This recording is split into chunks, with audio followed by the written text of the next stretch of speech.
Hello student, good evening. आज मैं आपके लिए लेकर आया हूँ क्लास टेस्ट से अलग नया मटेरियल, यानी प्रखर इंग्लिश की वर्कबुक जो आपके पास है क्लास 8 के विद्यार्थियों के लिए, उसके कुछ वर्कशीट लेकर आपके बीच उपस्थित हुआ हूँ। चलिए पहली वर्कशीट हल करते हैं, जिसमें ऊपर लिखा हुआ कॉम्पिटेंसी। कॉम्पिटेंसी का मतलब होता है दक्षता, यानी आप क्या दक्षता हासिल करेंगे इस वर्कशीट को पढ़ने के बाद, जो कि वर्कशीट नंबर 8। यहाँ से चालू करता हूँ मैं। चलिए बिना टाइम वेस्ट किए आपको ले चलता हूँ सीधे वर्कशीट के क्वेश्चन की तरफ।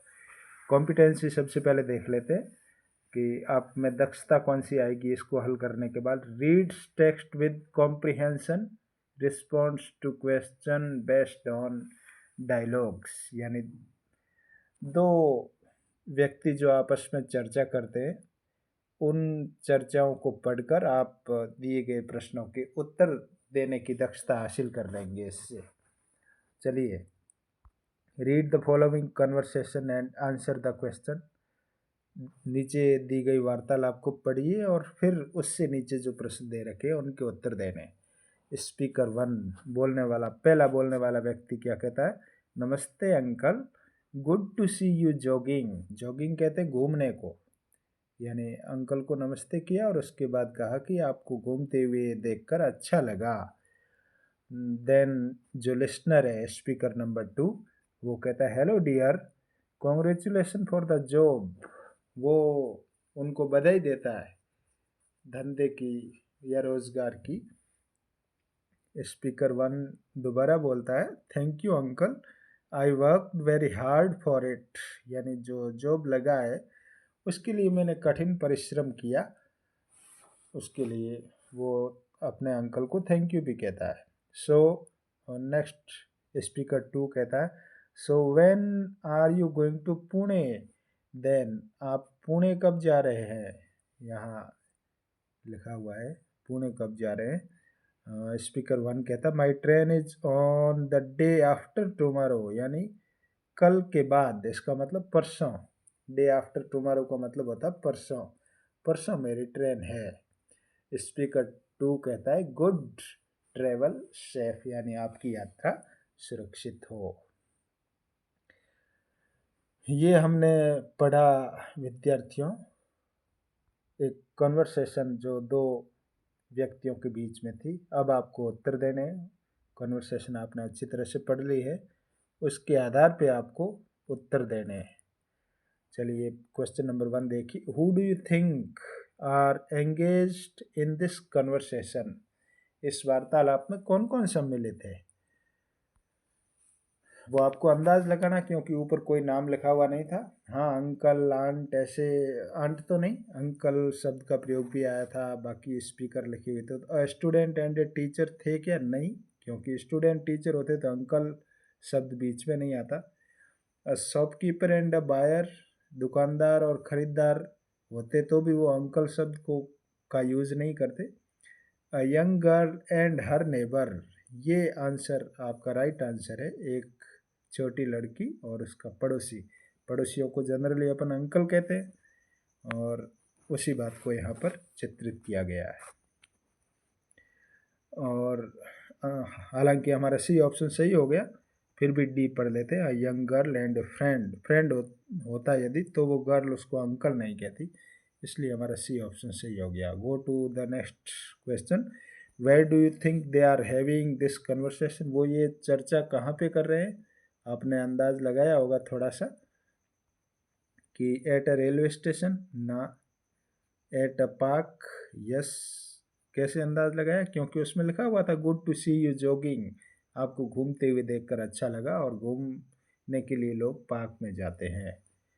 और एट ए शॉपिंग मॉल, नो। और एट ए सिनेमा हॉल, नो। आगे बढ़ते हैं। तीसरा प्रश्न, identify the mood off the speaker in the following sentence. इस वाक्य में स्पीकर का मूड कैसा था उसको आपको पहचानना है। स्पीकर क्या कहता है? Oh congratulations on the job dear, यानी काम पर लगने की, रोजगार मिलने की बधाई प्रिय। तो बधाई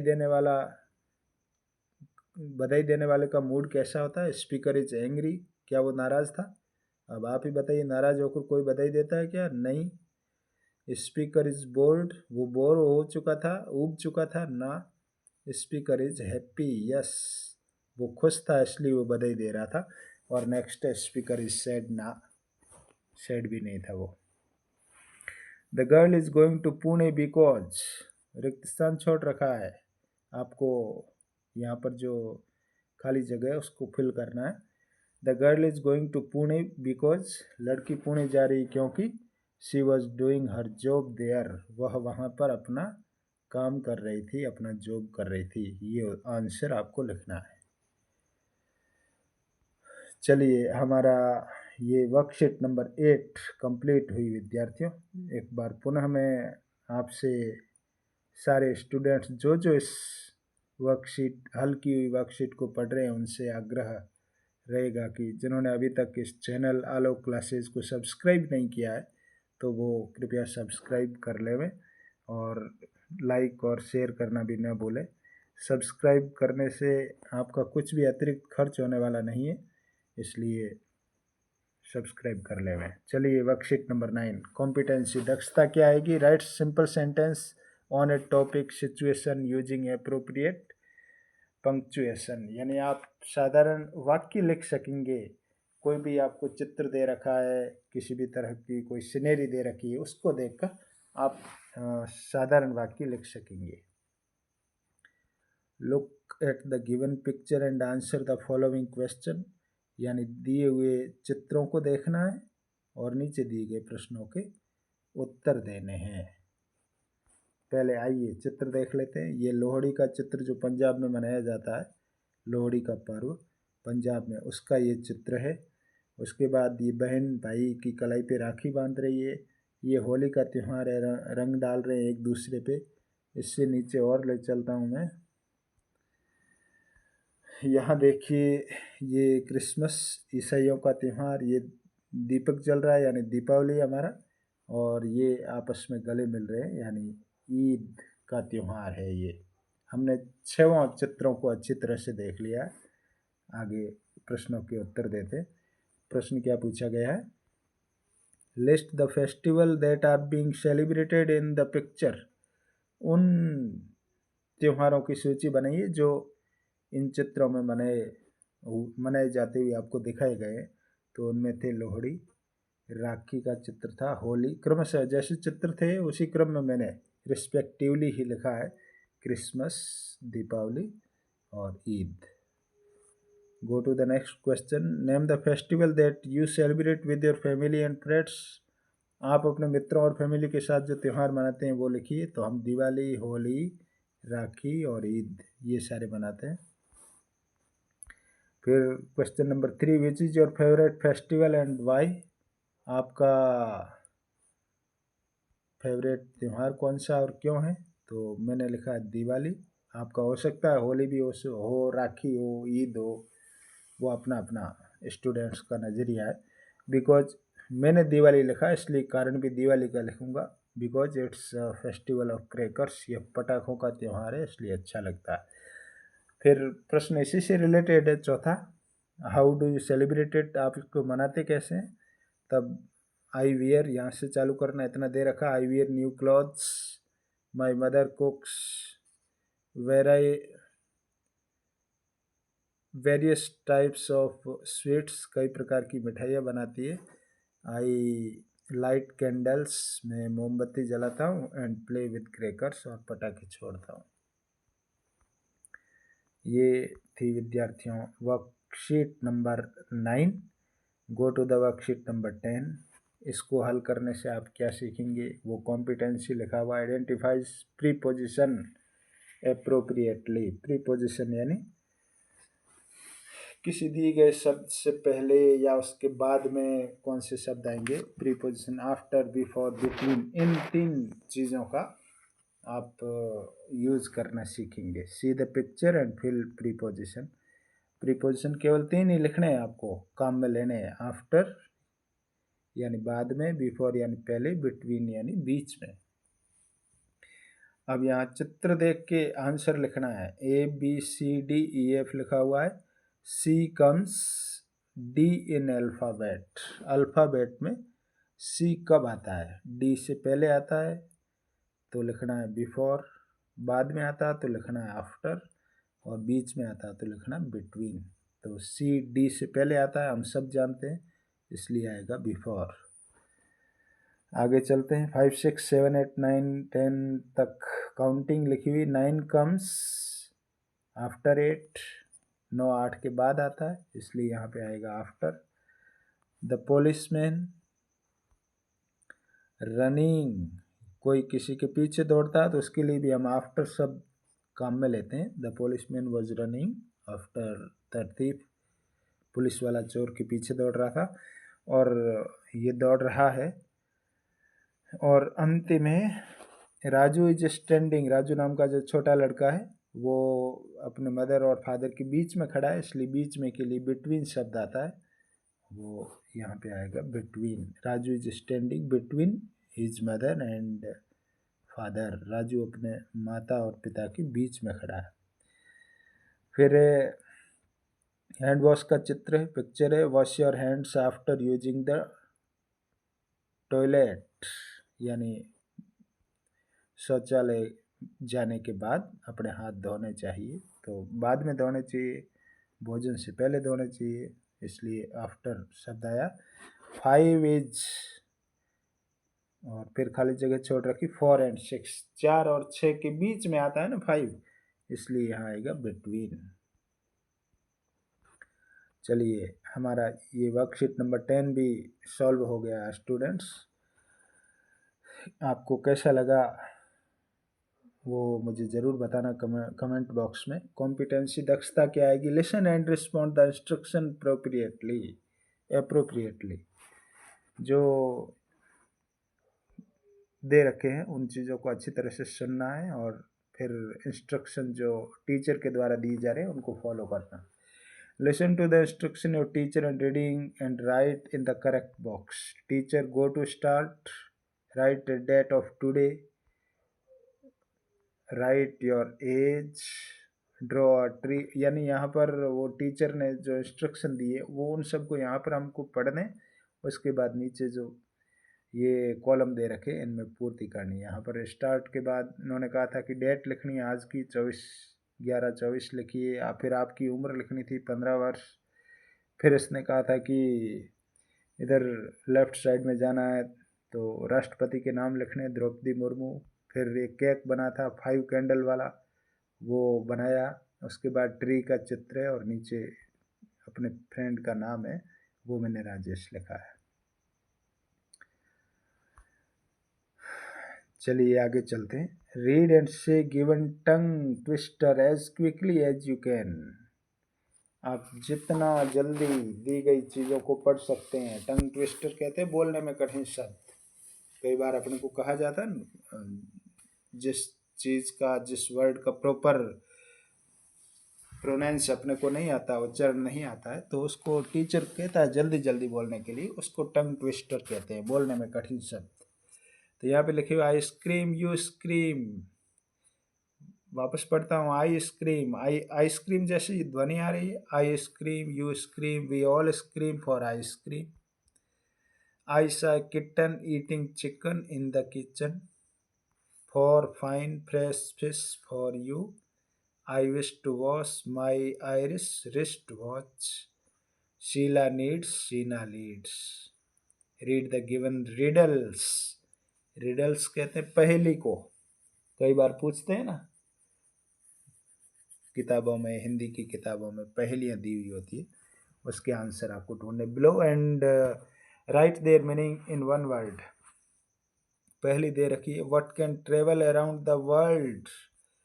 जो दुनिया की सैर कर सकता है, यात्रा कर सकता है, while staying in A corner, जबकि एक कोने में खड़ा रहता है या लगा रहता है, वो क्या है? वो स्टैम्प है, टिकट, लिफाफे पे डाक टिकट लगता है ना, वो दुनिया की सैर करता है और एक कोने में चिपका रहता है। Next, during which month do people slip the list, कौन से महीने में लोग कम सोते हैं, सबसे कम।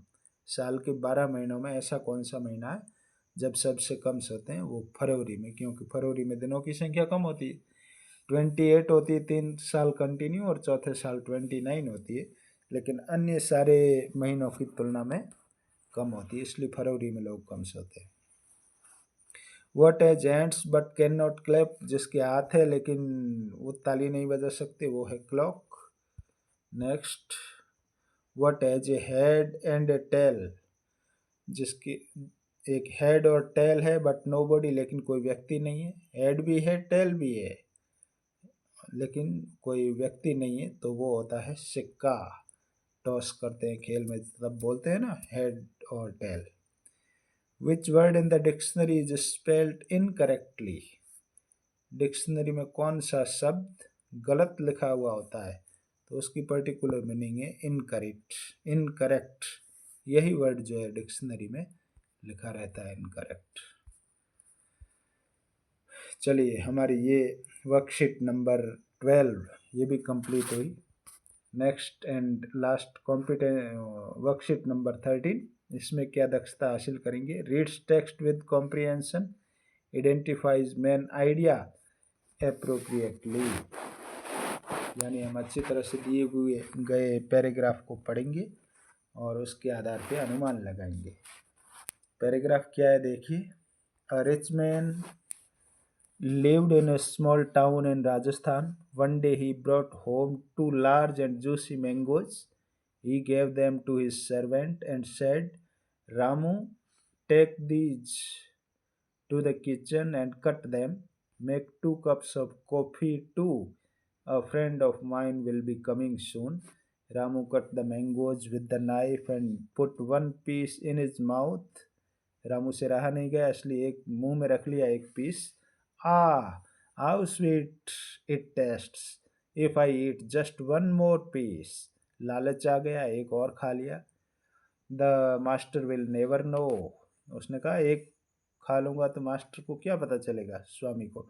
ही thought in a few minutes the plate was empty, वैसे एक एक करके सारे पीस खा गया और प्लेट खाली हो गई। Ramu is sorry Ramu felt a little frightened, और रामू थोड़ा भयभीत हो गया उसके कारण। ये स्टूडेंट्स मैंने पढ़ा पूरा, जो स्टोरी दे रखी थी छोटी सी पैराग्राफ, वो इसके आधार पे अब आपको आंसर देने। Answer the following question given below. Where did the rich man live, यानी वो धनी व्यक्ति कहाँ रहता था, इसका आंसर लिखना है। तो इसका आंसर ऊपर आया हुआ था, the rich man lived in a small town. How many mangoes did he bring, वह कितने आम लाया था। ही ब्रॉट 2 मैंगोज, 2 आम लेकर आया था वो। तीसरा क्वेश्चन देखिए, what was the name of the rich man servant, उस रिच मैन के सर्वेंट का नाम क्या था, नौकर का नाम क्या था, वो आपको लिखना। तो वो हमने पढ़ा ऊपर अच्छी तरह से। The name of the rich man servant was Ramu, Ramu नाम था उसका। Right opposites of the following words, दिए गए शब्दों के कठिन नहीं, ऑपोजिट विलोम शब्द लिखने। रिच का होता है पुअर और बिग का होता है स्मॉल, ये दोनों है इसके opposite. Write one word for the following groups of word, दी शब्दों की दी हुई लाइन का एक वन वर्ड लिखना है, एक ही शब्द में उसको स्पष्ट करना। A place where food is being cooked, एक स्थान जहाँ खाना बनाया जाता है उसको क्या कहते हैं, हम सब जानते हैं, किचन। और an instrument use to cut vegetables and fruit, सब्जी और फ्रूट काटने के लिए एक इंस्ट्रूमेंट जो काम में लिया जाता है, औजार काम में लिया जाता है, उसको कहते हैं नाइफ, चाकू। ये थी विद्यार्थियों वर्कशीट नंबर 13। आज के इस अंक में इतना ही। नेक्स्ट अंक में फिर इससे आगे जो वर्कशीट हमारी है उसके हल के साथ में फिर मिलूँगा। पुनः आप सब विद्यार्थियों से कहना चाहूँगा कि इसको अच्छी तरह से पढ़ना समझना। किसी तरह की कोई परेशानी हो तो कमेंट बॉक्स में टिप्पणी लिखना। चैनल को सब्सक्राइब नहीं किया तो अवश्य कर लेना। धन्यवाद।